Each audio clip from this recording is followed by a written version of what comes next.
Good afternoon. Welcome to the National Women's Law Center and Center for Law and Social Policy webinar, Implementing the Childcare and Development Block Grant Reauthorization.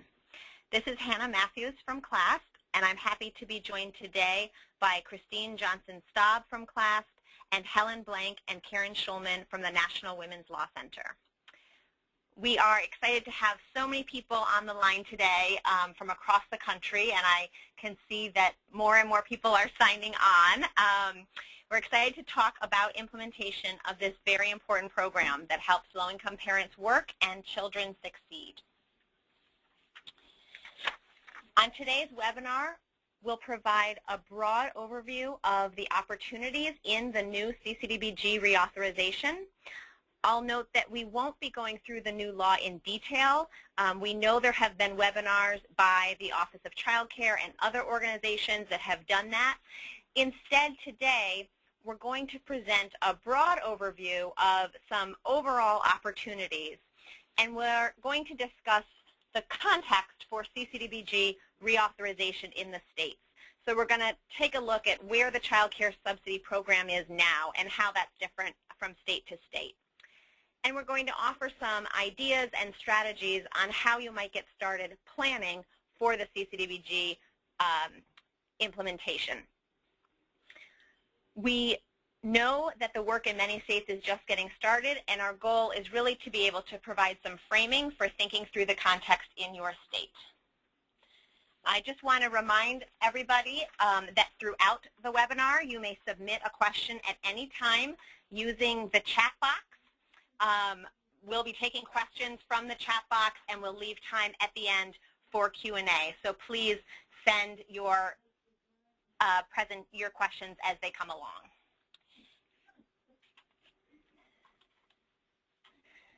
So just briefly, I want to, I hope that everyone on the call and the webinar has seen that CLASP and NWLC recently put out an implementation guide for states.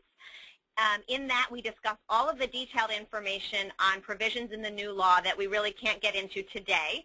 It offers strategies, recommendations, and also cautions for states in implementing the law. I'll also direct you to the appendices that have a great deal of state-specific information to better understand the implementation context in your state. The guide is available on both of our websites, and we'll link directly to it in our follow-up email. And now I'm going to turn to Helen Blank, who will talk about the Cdbg reauthorization. Thank you, Hannah. As you all know, the Child Care and Development Block Grant that we fondly call Cdbg governs the use of state and federal child care and development fund dollars for both child care assistance and quality improvement initiatives. The reauthorization establishes many new requirements for states, but it also maintains state flexibility in many areas, such as eligibility cutoffs for child care assistance, parent co-pays, work hours, policies to help mothers who are enrolled in school or training programs, aspects of the administration of the subsidy system, really the use in your state of the quality set-aside dollars. So there is enormous flexibility here, as well as new requirements. Well, the new requirements, though, do not come with any new funding to help states comply.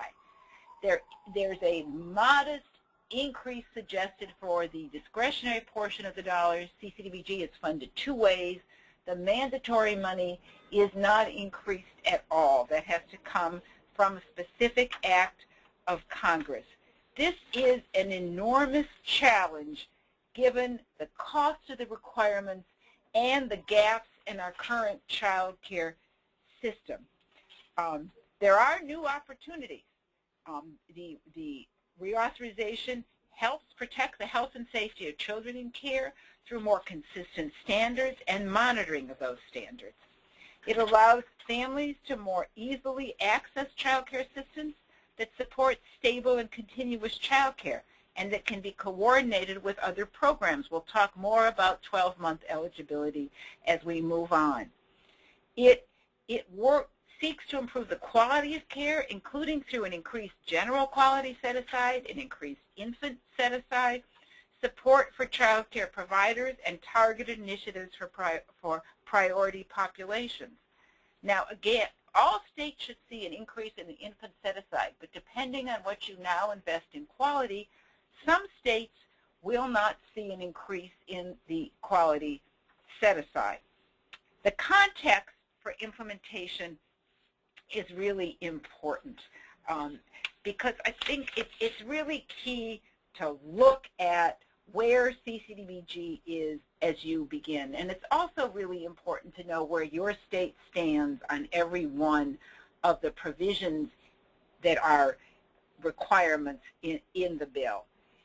Spending on child care assistance, even though there's been enormous attention on early learning, through CCDBG and TANF is at an 11-year low. What does that mean? The number of children receiving CCDBG-funded child care assistance is at a 15-year low. We are now only serving 1.5 million children. Between 2006 and 2013, we lost 315,000 children. And if you remember the goals of the reauthorization, this is not acceptable. We can't keep losing children. And it's important to look at the context of where mothers are. Nearly 1 in 5 working mothers with very young children work in low-wage jobs. Over 1/3 of mothers who have very young children and work in low-wage jobs are poor. And we know that low-wage workers increasingly navigate job schedules that are non-traditional, variable, and unpredictable, and make using formal child care extremely challenging.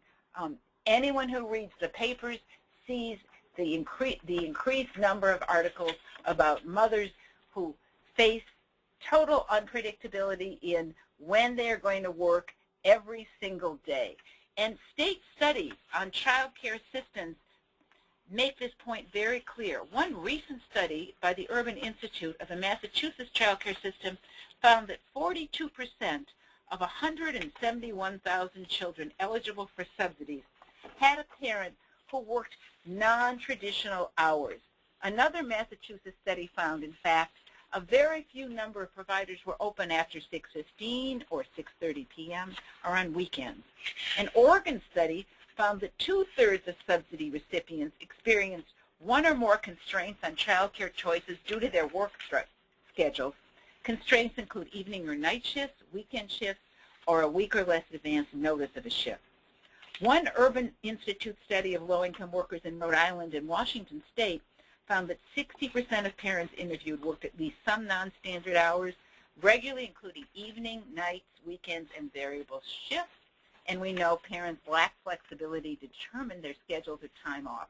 Another study found that almost 3/4 of subsidy recipients are employed in the retail and service industries, and they are more likely to find difficulties finding childcare that fits their non-traditional work schedules. So as you move on looking at implementation, keep your eye on these moms and the twin goals of CCDBG, helping families work and helping children learn. And remember that in many states there is very little left of the TANF or welfare program for mothers to fall back on. Moms have to work, and when welfare was reauthorized and revisioned in 1996, one of the key factors that kept the bill from moving forward for a long time was there was not enough money to help families pay for child care. And if mothers were in low-wage jobs, governors and advocates and Congress all agreed you had to help these families with their child care costs. So as you move forward, keep your eye on parents and children, and remember how their goals are interrelated. Karen?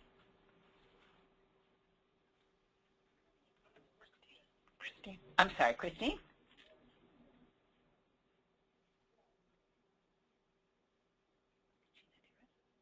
So if you haven't already, oh, sorry, am I unmuted now? Yes.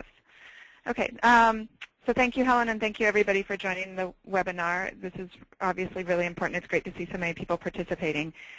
So if you haven't already begun your reauthorization implementation work, now is definitely the time to get started. The Office of Child Care's decision to move the deadline for CCDBG state plans to March 2016 has provided states with a much better chance to approach reauthorization thoughtfully. This is a great opportunity to step back and take stock of your state child care subsidy system, engage stakeholders in having conversations and making decisions about what your state needs, and to decide what that means for your implementation process. To fully take advantage of the opportunities offered by reauthorization, stakeholders in states can take some immediate steps to get an accurate picture of current child care policies and utilization. Stakeholders can reflect on the program goals for CCDBG funded child care, assess what's working and what's not working in the current state program, collect data about utilization, capacity, and potential cost impacts of policy changes, and consult with parents, providers, caseworkers, advocates, and other stakeholders to ensure your program decisions reflect your best thinking. Part of envisioning your best child care system is to bring critical stakeholders into the conversation early so that you can build on strengths and recognize the areas where you may need to focus. As you're doing that assessment, state child care stakeholders also must build the drumbeat for additional federal and state funds. We recognize that the biggest implementation challenge for most states is going to be limited resources and the potential costs of changes in policy and practice. It's important to start now building the case for additional investments. Next slide, please. Most provisions of the law go into effect immediately with the expectation that states be in compliance by October 1, 2016, which is the end of fiscal year 2016.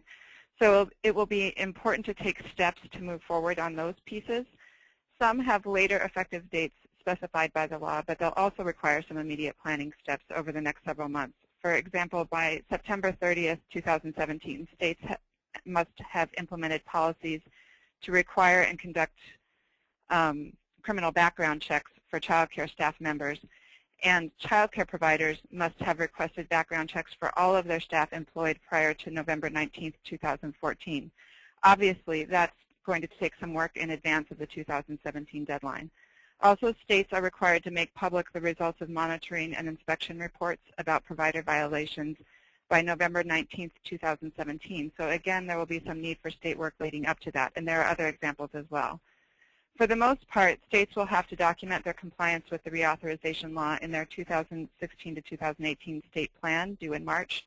If a state or territory provides justification for why it can't certify compliance with one or more of the requirements of the new law in its plan, ACF may allow the lead agency to submit a state-specific timeline for achieving compliance with those provisions.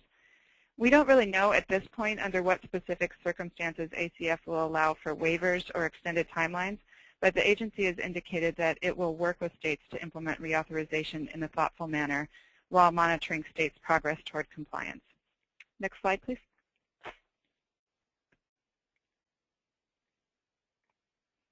Could I have that? Yeah, thank you. Every state is different, so implementation of CCDBG will obviously look different in each state. For example, states that are closer to meeting health and safety provisions may be able to think more broadly about aspects of the law related to subsidy access or quality. It'll be important to start with state information and data. And we'll talk in this webinar about where you can get some of that data. Some you'll already have at the state level, and some of it will be in our guide. Next slide.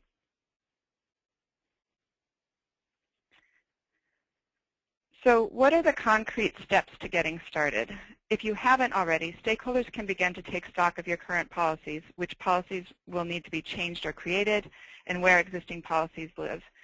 You'll need to know which policies will require administrative changes, which will require regulatory change, and which will require action from the state legislature. Obviously, each of those processes have their own set of logistics and their own timelines, and all of those factors will need to be considered in developing and executing your implementation plan. For example, legislative changes will obviously rely on the calendar of your state legislature. State stakeholders can also begin developing cost estimates of the various provisions, building into those estimates your own state's policies, utilization, current investments, and other factors. Those cost estimates can help states develop an overall budget strategy that will help increase investments to meet the costs of the reauthorization. Next slide. In considering your first steps and your process for going forward with implementation, stakeholders can reflect on CCDBG program goals. The reauthorization is a major step in the Office of Child Care's long-standing efforts to make CCDBG more child-focused, family-friendly, and fair to providers. Moving forward in your own state, you have the opportunity to consider how you're advancing these three goals as you make changes to your program. But in addition, reauthorization is an opportunity for state stakeholders to consider broader agency or statewide goals that can be advanced through implementation, such as promoting economic opportunities and jobs, strengthening parents' educational opportunities, improving children's early learning or school readiness, or increasing the efficiency of state or local government. Next slide, please. To most effectively meet the program goals, it will help to understand in detail how your subsidy program is currently functioning. Most importantly, your state will want to understand who the children are who are being served by CCDBG. For example, what are the ages of the children served? Do you have a balance of infants and toddlers, preschoolers, and school-age children, or are your subsidies focused more heavily on a specific age group? What are the implications of that mix? This is data that most states currently have for their subsidy population. Has the number of children served declined in your state? As Helen was saying, we know that nationally the number of children served by CCDBG is at a 15-year low. Understanding whether that's the case in your state and what the factors in that decline may be will be helpful in reforming your subsidy policies to meet the goals of CCDBG reauthorization. CLASP has analyzed data around spending and children served at the national and state level and can help you with this question. What settings are the children in who receive CCDBG subsidies in your state? If you have a large number of children in family, friend, and neighbor care, for example, then the provisions around FFN monitoring, which we'll discuss later in the webinar, may be particularly important to you. In order to approach the law's provisions thoughtfully, you first have to understand where the children currently are. Some data about child care settings is available from the Census Bureau, but specific state-level data about children served through the subsidy program will come from your subsidy agency. Understanding who gets help and who doesn't may raise considerations around specific provisions as well. Knowing the geographic, linguistic, educational, income, and employment characteristics of parents can help determine the focus of policy changes. Next slide. Finally, in getting started with your reauthorization work, it is very important to understand how the program operates in your state, including your population of providers and the payment, eligibility, authorization, and redetermination policies and procedures. Providers play a key role in a strong subsidy system. Making the most of reauthorization provisions will require you to understand who the providers are in your state, what payment rates are, and how providers are currently paid. Reauthorization also requires an understanding of how those characteristics compare with the broader market of child care providers in the state, those who are not serving children with CCDBG subsidies. The National Women's Law Center has done significant work in this area and can help states take stock of their reimbursement policies. Equally important is understanding the experience of families accessing or trying to access child care subsidies through your system. The reauthorization law has a number of provisions designed to ease access and offer continuity to children and families. As you move forward to implement those provisions in your state, you'll first want to take stock of who determines eligibility, whether it's at the state, regional, county, or local level, and what the eligibility and redetermination processes look like, both from the point of view of parents who are accessing the system and from the point of view of eligibility workers and administrators. Next slide. And now I'm going to turn it over to Karen Schulman from the National Women's Law Center to talk more in depth about specific provisions. Thank you. Hi. Thanks, Christine. I am going to just talk about some of the provisions and some of the key questions you'll ask as you implement the provisions. Obviously, don't have enough time to cover all of the important provisions or all of the questions you'll be asking, but hopefully it'll get you started. So first, I'm going to talk about pre-service and ongoing training requirements. These requirements are established for all providers in 10 topic areas like safe sleeping practices, first aid and CPR, and emergency preparedness and response planning. Most states have some ongoing annual training requirement, but they might not have them in all topic areas. They might not require them for all their types of providers. So, so you're going to want to look at who currently is subject to training requirements and in which of the topic areas and whether it covers all 10 required in the law. So, for example, 48 states had ongoing annual training requirements, but only 17 states required any specific pre-service training for all centers as of 2011. You're also going to want to look at whether training is actually accessible for providers. Given that it's now required, you want to look at how feasible it is for providers actually to receive and complete these training requirements. To make it more accessible, you'll want to look at how it's delivered and what are the costs for providers. Are trainings available in multiple languages? Is it delivered in accessible locations? Can they complete it online so that providers can actually meet the training requirements? This is also an opportunity to see whether you can do cross-sector trainings, for not only child care providers, but Head Start providers and pre-K providers and other early educators. So it can be a very good learning experience and making good use of resources that already exist. And now I'm going to talk a little bit about on-site inspection requirements. The reauthorization law requires pre-licensure and annual unannounced inspections for all licensed providers and annual visits for non-relative license-exempt providers. First question is, who is currently subject to inspections in your state? Currently, 49 states in the District of Columbia conduct pre-licensure inspection of centers, and most states conduct pre-licensure inspection of family child care. In addition, 47 states conduct annual or more frequent inspections of licensed centers, and 23 states conduct annual or more frequent inspections of family child care. However, these states do not necessarily all require that they're unannounced inspections as required by the law. So you'll want to look at what more your state may need to do to meet the law's requirements. You'll look at who conducts these inspections. Are there community-based alternatives so that the person coming into the child care facility is somebody who is trusted by the provider?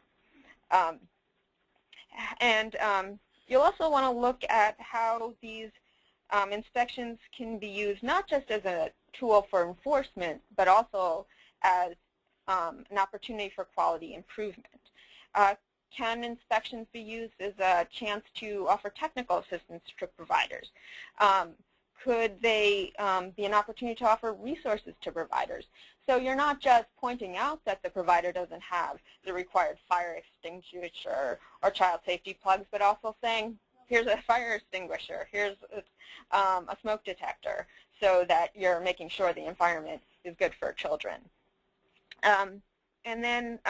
Given that this does create new demands on the system, can you take the opportunity to leverage existing resources? For example, the Child and Adult Care Food Program, which already involves monitoring. Home visiting, which already involves going into various settings where children are. So obviously, the Child and Adult Care Food Program and Home Visiting Program already have their responsibilities that are very different from licensing and monitoring, but in some ways there is some overlap in terms of ensuring the safety and well-being of children.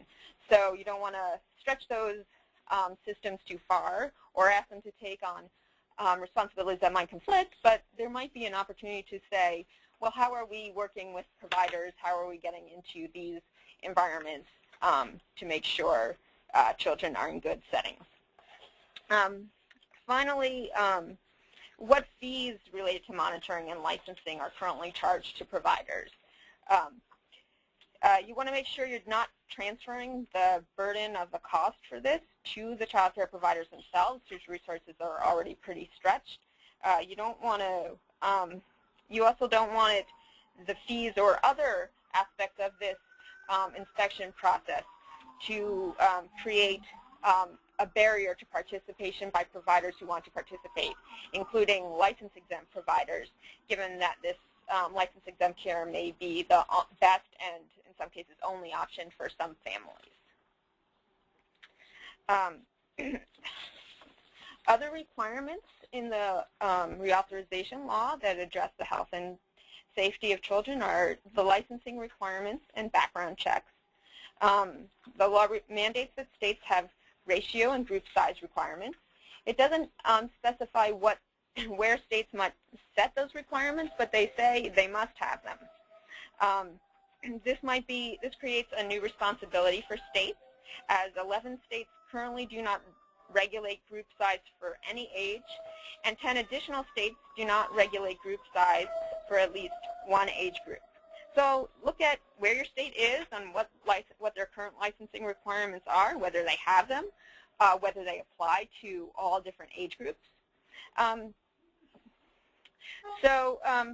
even if you do have current ratio and group size requirements, this is still a chance to look at the current requirements you do have to see if they really are measuring up to what we know is best practice for children's development and ensuring children get sufficient one-on-one attention. There's also required comprehensive background checks for all licensed, regulated, and registered care and all providers receiving CCDBG funds except for relatives. So you'll look at who is currently subject to background checks and what is required now.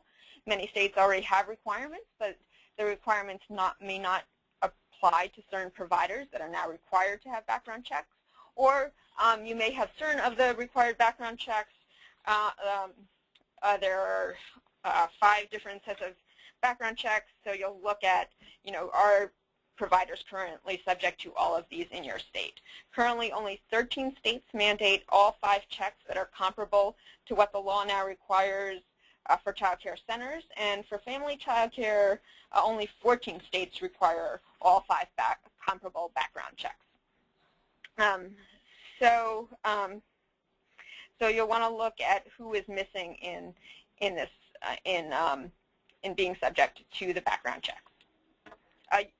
The law requires that the fees for the background checks that are charged to the child care providers cannot be more than the actual cost to the state. So you'll need to look carefully at your fees, look at your fees, what are they, and make sure they are not more than the actual cost to the state and are not burdensome to providers. So now I'm going to talk a little bit about the quality set-aside, which is increased to 9%. You can see on the slide that this is an increase from the current. It gradually increases up until 2020. It's 9%. Currently, it's 4%. Many states are currently spending more on that. So you look at where are we now and where do we have to go.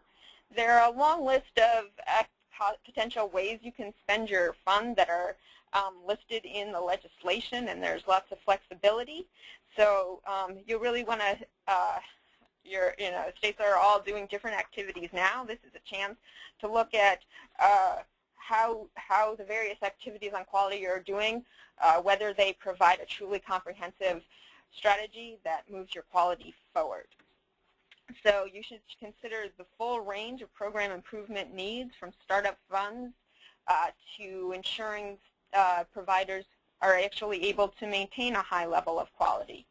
You're going to want to look at how you can balance your competing demands on your quality dollars, because there's going to be new demands to use it for everything from licensing to more sophisticated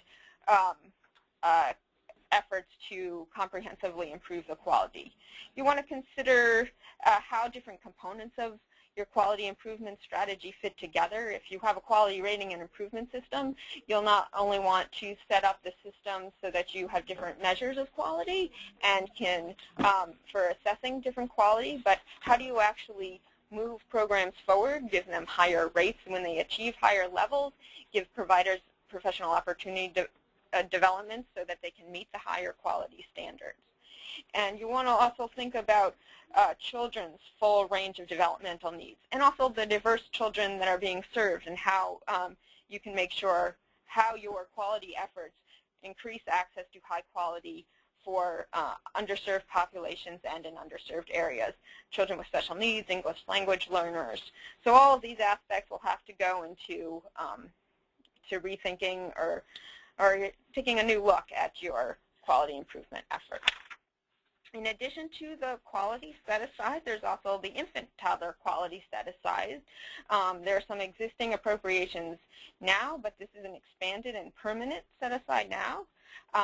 And again, just like with the quality set-aside, there are a range of activities you can use this infant-toddler set-aside for. And you should look at different strategies you can use to truly make sure families with infants and toddlers have access to quality care. So the funds could be used for slots in infant and toddler programs. They can be used for direct contracts to guarantee a supply of infant toddler care. They can be used for higher rates for infant and toddler care, which is more expensive given the higher staff-child ratios involved. It can be used for specialized training that is unique for the care of infants and toddlers, or it can be used for infant-toddler specialist networks. Currently, at least 26 states have these networks that can offer sort of base of support to improve the quality of infants and toddlers. In addition to all of these safety and health protections and the quality measures, there's also an important component of the legislation that is in trying to make the program work better for families. When it works better for families, it can improve children's access to stable care. It can reduce burdens on families trying to maintain their access to assistance while also maintaining employment or participation in the school or training program. And these policy changes can also make the program work better administratively for state and local agencies administering it. So the legislation requires that families will be able to retain child care assistance through temporary changes in employment or education or training, and increases income up till 85% of state median income. So, so that's a 12-month eligibility. Many states have 12-month eligibility now, but whether it really, but it doesn't always work from the family's perspective of having a certain 12 months continuous eligibility.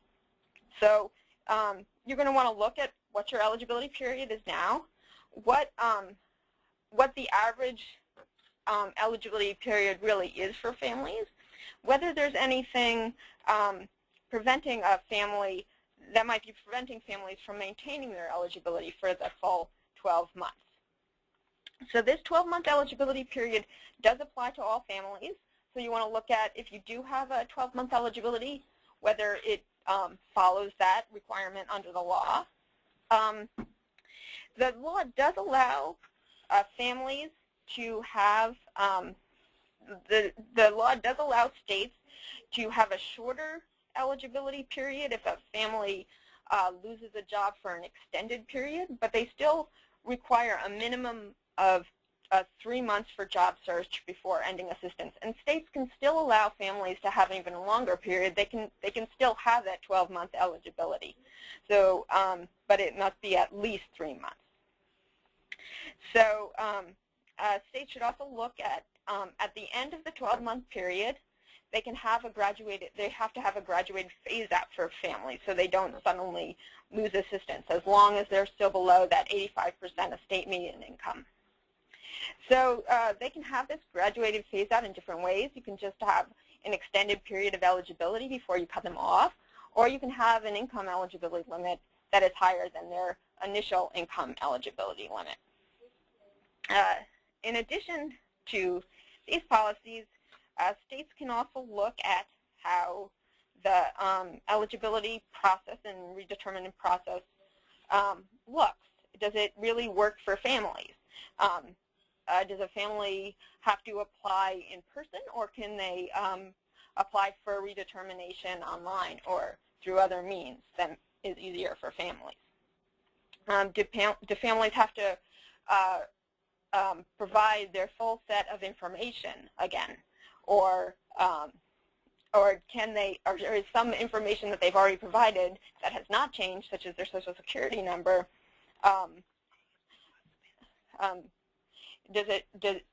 it just be automatically filled in so that they only have to provide information that's already been provided? And they can also, the states can also look at how you might want to coordinate better with other benefit programs. And the final policy I'll talk about a little is provider payment rates. States have to conduct statistically valid and reliable market rate studies every 3 years, or use an alternative methodology such as a cost estimation model. This is really important. Rates are so fundamental to the quality of care and families' access to a good choice of providers, and providers being able to have the resources to support high-quality care. So you're going to want to look at your rates carefully. First of all, are your base rates sufficient to ensure a decent level of quality? As of February 2014, only one state set its rates at the federally recommended level. And 34 states had rates for center care for a 4-year-old, for example, that were at least 20% below the recommended level. So these rates are far off, so now's a good opportunity to look at how you can improve these rates. The law also allows you to differentiate rates based on various characteristics of care, such as location, or the child's age, or the child's needs, care during non-traditional hour, or quality. These aspects contribute to higher cost, can be higher costs, so you want to have higher rates to cover the additional costs, or you might need higher rates as an incentive to offer care that is in short supply. So, so states do have the opportunity to offer differential rates, and make sure these differential rates are sufficiently higher than the base rates to give providers an incentive, a sufficient incentive to offer it. So in addition to rates, states should also look at how you can make, should also ask how you can make your rates policies work better for ensuring that they match what the policies in the private market. Currently, pay is based currently the many providers are in the Child Care Assistance Program are paid based if they miss a sorry, I just need to take a sip of water. Currently, you want to look at what are your providers' payment policies, and do they ensure payment for absentees and timely payment? I'm going to turn it over to Helen. Congratulations, Karen. That was quite a feat. Obviously, there is a lot going on in this reauthorization, and beyond the provisions of the reauthorization law to get a high-quality, responsive child care system for families, and Karen touched on many of them in less than 10 minutes. We know it will take you long to address them. As you can see, implementation is going to be challenging. It's complex with many new requirements, and also many issues in your state that are not requirements but should be addressed to create a rational child care system, and you have time constraints.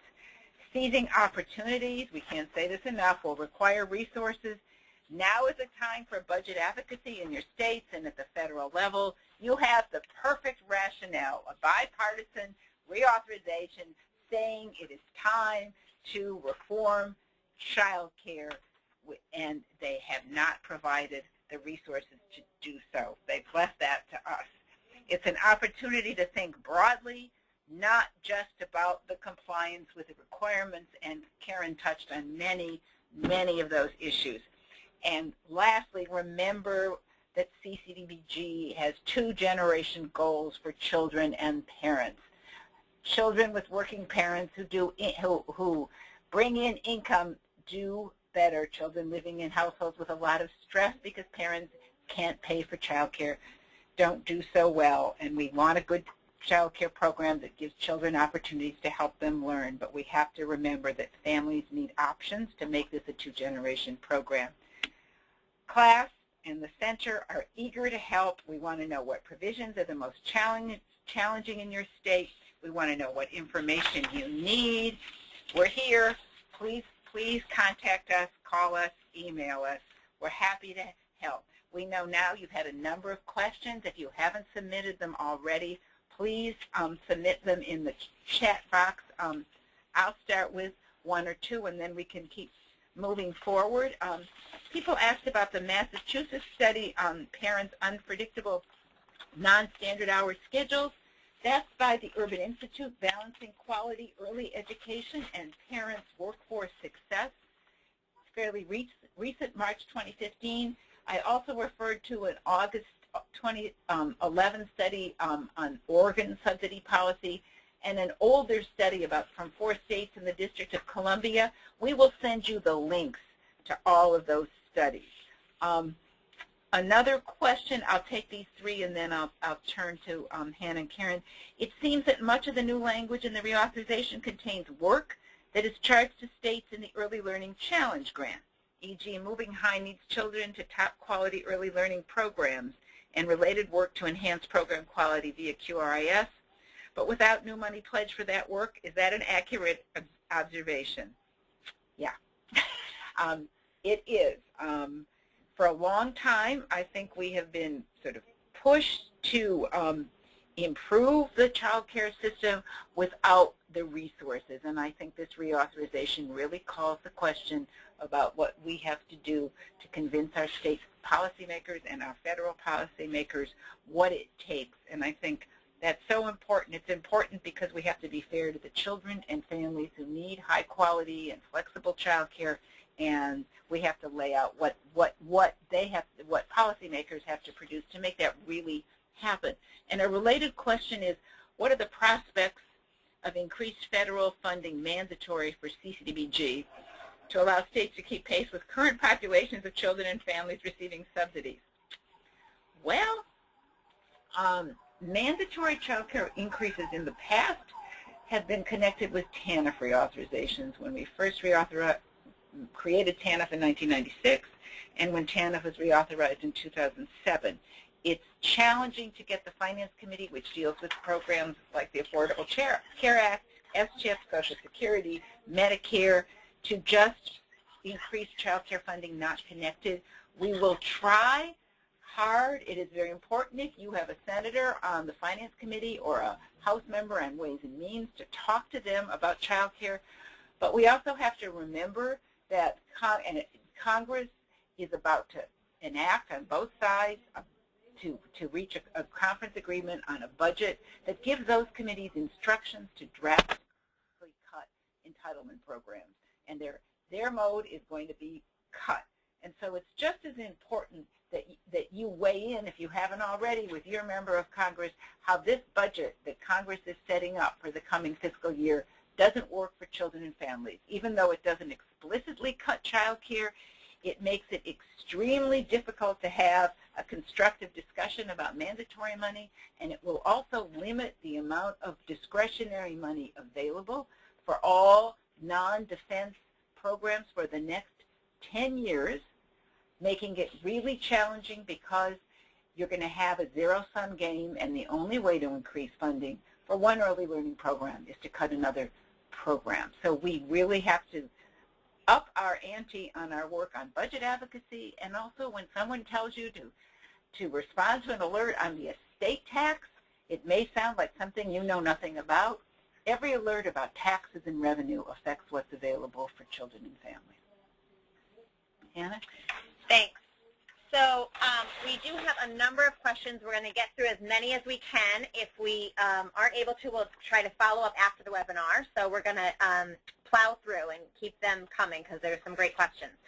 So somebody wanted to hear a little bit more about how young children with disabilities and their families are addressed in the reauthorization. And the person made a comment saying that they worry that states and counties and providers have a hard time reaching out to and including these young children with special needs in their programs and in rules and regulations. And I think that's probably an accurate assessment.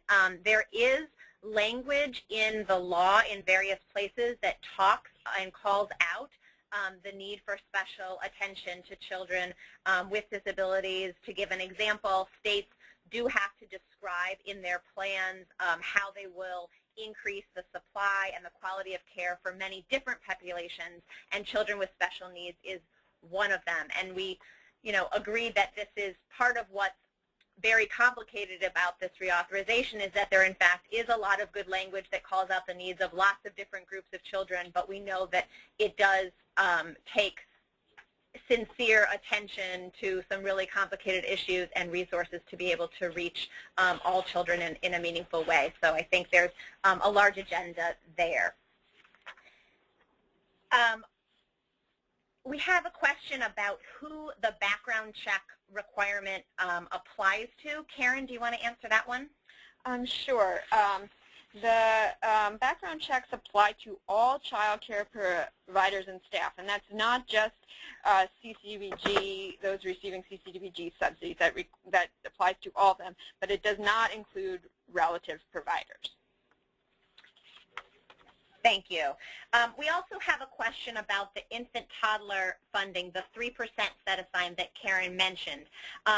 That, as many of you know, there have been for years targeted funds in the discretionary portion of CCDBG funding. CCDBG is funded in two ways, through mandatory dollars and through discretionary dollars.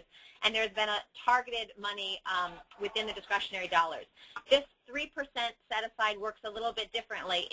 It requires states to spend 3% of their funds on infant-toddler activities, those that increase the supply and quality of infant-toddler care, and it'll come out of 3% of all of the available child care dollars, so that would be the mandatory and discretionary dollars. So we anticipate that, in fact, this will increase the amount of money that's dedicated to infant-toddler care, in some cases pretty significantly. Helen, there's a question about the group size and staff-child ratio requirements and whether they apply to only CCDBG-funded child care providers and also whether they apply to license-exempt providers. They do apply to all providers. We think most of your states have ratios, so you'll be all right, but you heard Karen talk about group size. They do not apply to license-exempt providers because there are provisions about licensing. We have a lot of questions about rates that Karen and I will try to answer to the best of our ability, and Hannah. Are states required to meet the market rate study that they conduct? California has a rate study but doesn't follow it. Well, you join the 48 others, the 49 states that don't. You know, the statute is not completely clear on this. Our sense is that you probably will not be required to do this, because if you did, which we think would be great to have this required, it would probably wipe out the entire cost of maybe half of your program, because it would be so expensive to go up to the 75th percentile. But there have not been any program instructions or guidance yet, and it is a little murky in the law. Other rates questions: requirement or federal encouragement for using rates that reflect regional differences. I don't think they really address that directly. But market rates can reflect regional differences now, so they, this is the age-old question, if there's no additional money for subsidy but higher rates are established for child care providers, won't that mean fewer families are served? I mean, I think that's the theme of the whole bill, and we've always been making choices between access and quality, and I think it's going to be important not to use this to make trade-offs, but push harder for what families need. Families need child care to go to work. They don't have any kind of income support program to fall back on. Providers need decent rates because they're low-income women themselves, and we have to start making that case and not let them compete against one another. Included in your resources will there be information on what states are doing to determine the provider payment rates, who's doing a market rate study, who's doing a cost estimation model. We will, be providing information all along. We urge you to share it with us about what's going on with reauthorization. Let me just caution that what we keep saying, if you do a cost estimation model, the bottom line is what do you do with your rates? And it's not the mechanism. It's really it's what do you do with the information that you get. We got a question about the recommended federal reimbursement rate. There's no required reimbursement rate currently, but in the regulations that were for the pre-existing law prior to this reauthorization, the preamble to the regulations recommended the 75th percentile of market rates. That is the rate that allows 3/4 of providers allows parents access to 3/4 of providers in their community. It was not required, but that was the recommendation. States determined that through their market rate surveys. It's not clear whether there will be a new recommendation with the new law, but again, this is an important opportunity to look at where your rates are and whether you continue to use the market rate survey or use an alternative method. Make sure your rates are adequate and that you're updating them regularly, because what we see, the biggest issue why rates aren't keeping up with the federally recommended level isn't so much that they're cutting rates, but they're just not keeping pace with inflation. And if you want rates that reflect generally accepted practices in generally accepted payment practices in the private market as required under the law, then that means you'll raise your rates to keep up with your private fee increases, just like you find if for a parent paying for child care on their own. Thanks, Karen and Helen. We have a couple of questions related to income eligibility and redetermination, and I think this is an area of the law where many of us are very excited about the opportunity for real continuity for families that doesn't always exist in how the program is implemented now. It's also an area where there is some confusion, and we are, awaiting some guidance from the Office of Child Care and how some of this plays out. So I'm going to talk a little bit about our understanding of the law as we see it now. And so the first question is about income eligibility. States still set income eligibility for child care, and they can set it and do set it anywhere below 85% of the state median income, which is that federal maximum income eligibility. But the law now says that when a child is determined eligible for 12 months, that as that family's income increases, that family may retain their subsidy as their income increases all the way to 85% of state median income. So a state does not necessarily need to change their income eligibility, but they will need to permit families whose income increase in that first year to stay on the program as long as they continue being eligible. A related question is about families that meet the income requirement after an initial 12 months of eligibility, but that at that 12-month renewal, that family is no longer participating in an approved activity, and happens at that point. So our understanding is that the new law provides promotes continuity by talking about temporary changes in parents' employment and participation in education and training, and allowing families to retain subsidy access during those changes in eligibility. So that's something that's very different, continuous eligibility. If there is a permanent job loss or change in education or training activities, states do have the opportunity to end assistance if they provide that 3 months of job search that Karen talked about. At the point of redetermination, it's our assumption that families would have to meet all of the state's eligibility criteria. And so if they were no longer in an approved work activity as defined by the state, at the end of the redetermination period, we assume that they would not be eligible for the program.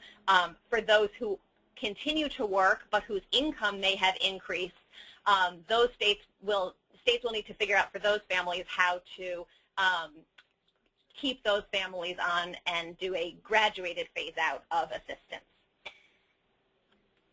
So I think we have time for one more question here. Influencing your process. So two related questions. Helen, someone wants to know about how you can influence the state plan process, and someone else is asking about how the state's proposed budget should address the development of state plans. So what should folks be thinking about state plans and budget? Well, I think they have to be thinking about being much more active in state plans, and luckily you've got more time because they've extended the state plan. Some states have set up advisory committees or special committees to look at reauthorization. I think it's critical that you be in touch with your state child care administrator if you have a state advisory council already.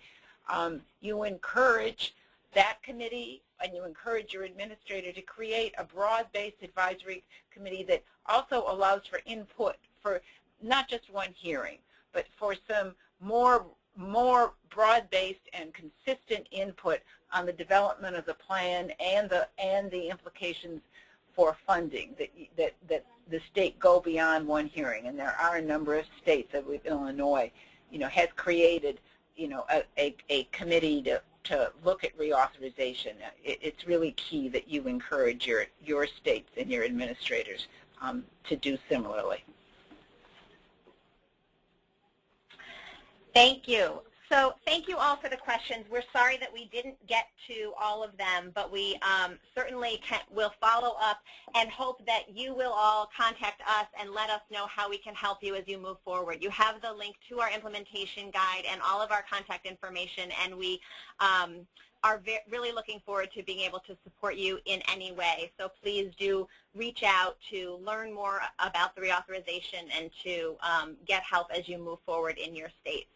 And please also share, your positive developments so we can make that available to all of you on the call as this works itself out. Thank you so much for joining us today. Thank you to Christine and Karen and Helen for joining me, and we'll be in touch soon. Thanks so much. Bye-bye.